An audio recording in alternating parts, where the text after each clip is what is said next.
Hello everyone.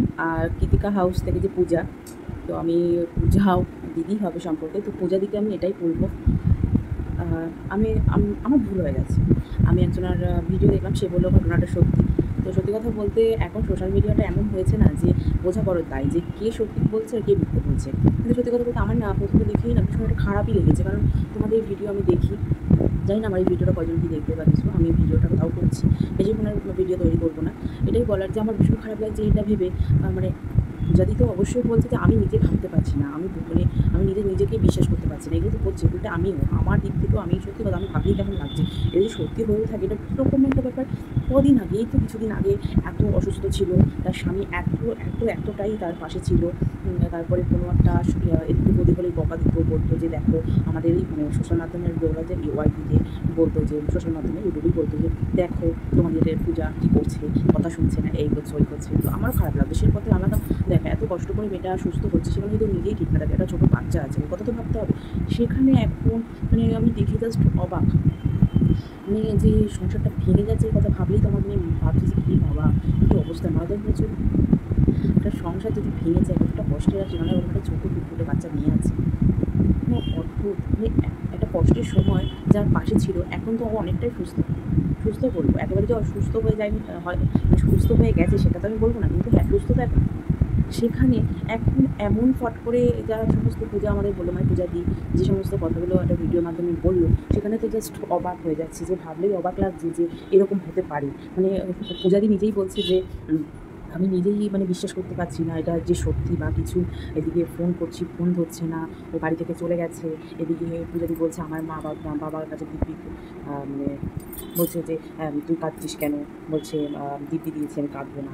তা এখানে সত্যি কথা কাঁদাটাও কোনো সলিউশন না, কিন্তু অটোমেটিক চোখে জল তো অবশ্যই আসবে না। মানে ভাব মানে আমি নিজেই বিশ্বাস করতে পারছি না, সেখানে তো নিজের একটা স্বামী যে এরকম করতে পারে। আর সত্যি কথা বলতে তো এখনকার ছেলে বলবো না, শুধু যে ছেলে মেয়ে উভয় না, ওদের মাথার মধ্যে কী পাক খায় ভগবানই জানে।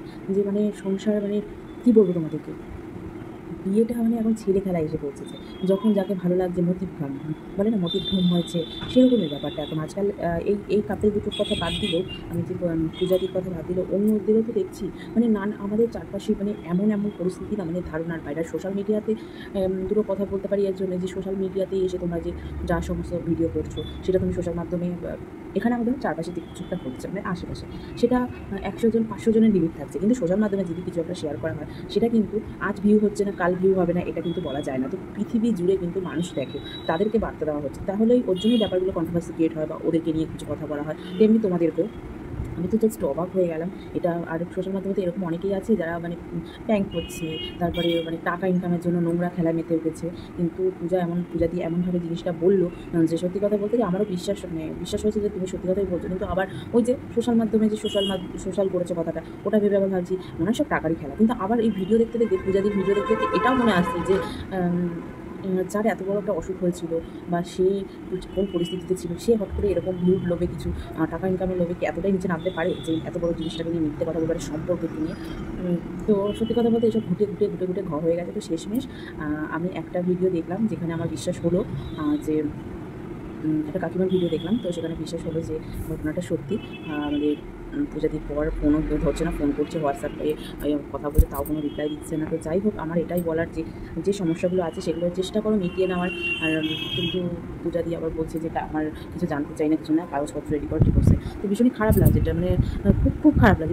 ভিডিওটা করছি ঠিকই, এর মধ্যে আর্ধেক সময় বললাম খারাপ লাগে, আমার কতটা খারাপ লাগে সেখানে একটা নিজের স্বামী যে এরকম করেছে, তো তার স্ত্রী পূজাদি কতটা খারাপ লাগতে পারে আমি বুঝতে পারছি ব্যাপারটা। কিন্তু সেখানে উল্টে আবার আছে একটা মেয়ে সন্তান, ছোটো বাচ্চা ফুটে নেই। ভাবা যায় মানুষের কী মতিভ্রম হচ্ছে ভগবানই জানে। যাই হোক, আমি এই কথাটার বাড়াতে চাইছিলাম। আপাতত এখনও পর্যন্ত ভিডিও অন্য আসেনি, ভিডিওটা দেখলে তবে গিয়ে আমি ভিডিও বুঝতে পারবো। আজকে যেমন পূজাদি ভিডিওতে দেখাচ্ছে যে আমাকে সহ্য এটা দিয়েছে, আমাকে সহ্য দেখো এই ইয়াররিংটা দিয়েছে, তো খুব আমার পছন্দের পেস্তা গ্রিন, এই সমস্ত বলছে, বেশ ভালো লাগছে। কিন্তু আমার রান্নাঘরে গিয়ে কালার চেষ্টা কান্না পেয়ে যাচ্ছে। এটা কান্না থামানো যায় না, সত্যি কথা যেটা ভাবতেই পারছি না, ও বিশ্বাস করতে পারছি না নিজেকে নিজে। কিন্তু সেখানে আমরা জানি না কী বলবো, কিন্তু আমি সত্যি নিজে থেকেও বিশ্বাস করতে পারছি না যে এটা সত্যি ঘটনা। ধারণার বাইরে। আমার ভীষণ খারাপ লাগে সত্যি কথা বলছি।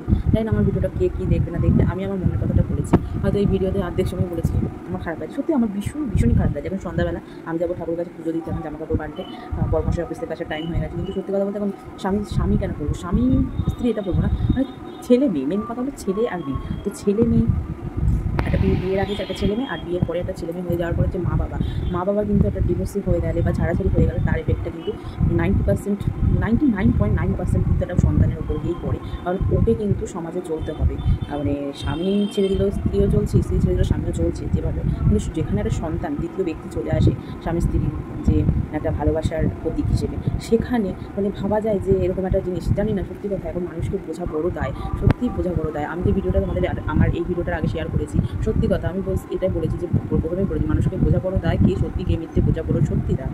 এখনকার সময় মানে সত্যি ভীষণ খারাপ লাগছে। আর এরকম আমাদেরও চারপাশে এদিক ওদিক অনেক কিছু জানা যাচ্ছে, বিয়ের পরে পরকীয়া করছে, আবার আর সোশ্যাল মাধ্যমের জন্য এটা হয় কি, সোশ্যাল মাধ্যমে আর্ধেক কথা বিশ্বাস হয় না এটা ভেবেই যে ওরা তো বেশিরভাগই টাকা ইনকামের জন্য মেতে উঠেছে, টাকা ইনকাম করবে বলে সোশ্যাল মাধ্যমে জানাতে রটাচ্ছে, সোশ্যাল মাধ্যমে জানাতাই ভিউর লোভে ওরা সংসারের ভাঙন দেখাচ্ছে, এদিকে ভেতরে ভেতরে সব ঠিক আছে, এটাও কিন্তু হচ্ছে আর হয়েওছে প্রমাণ দেখাচ্ছে। পরকীয়া করছে, এদিকে আলটিমেট পরকীয়া বলে কিছুই নেই, লোককে মানে পিনিক কেটে বা টোন কেটে এমন করে করছে যে সে হ্যাঁ পরকীয়া করছে বা সংসার ভেঙে যাচ্ছে, সেই করতে গিয়ে মানুষ মুলে পড়ে দেখতে গিয়ে ভিউ ইনকাম করছে, টাকা ইনকাম করছে। তার মধ্যেও একটা ব্যাপার আছে, আমাদের এই ভিডিওতে না বললে নয় যে আলপনার পর যে জিনিসটা করছে, আমার তো প্রথম একরকম মনে হলো আলপনার কেন কিছু বলতে চাই না, সে মানুষটা নেই সাথে, আমার খুবই খারাপ লাগছে। মানে আমার ছোটো বোনের মতো, কারণ 20 বছর বয়স বেটির, তো সেখানে ছেলেটা হয়তো অতটা বড় না, কিন্তু যাই হোক সেখানে আলপনার পরে সত্যি এখন যা মতিভাবগুলো মানে মতিগতিগুলো দিচ্ছে, মানে অবাক হয়ে যাচ্ছে। আমি শুধু ভাবছিলাম কাকে স্ট্রাইক দিচ্ছে, এখন তো শুনছি ওকে তাকে স্ট্রাইক দিয়ে বেরিয়েছে, মানে জানাদের থার্ড ক্লাস, আমি তো বলবো একবার থার্ড ক্লাস।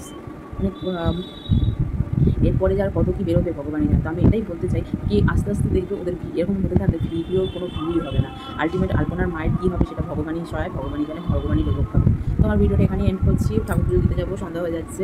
আর এটাই বলবো যদি কোনো আপডেট পাই অবশ্যই তোমাদের সকলের সাথে শেয়ার করবো। আমার তো আর কারোর সাথে লিঙ্ক আপ বা কিছু নেই, যোগাযোগ নেই। আমি ভিডিও যা দেখবো ভিডিওর মধ্যে তোমাদের সাথে ভিডিও শেয়ার করবো, সেটা না ডাউনলোড করে এডিট করে, তা না হলে আমি আমার মতনভাবে চেষ্টা করবো তোমাদের সকলের সাথে কিছু না কিছু শেয়ার করার।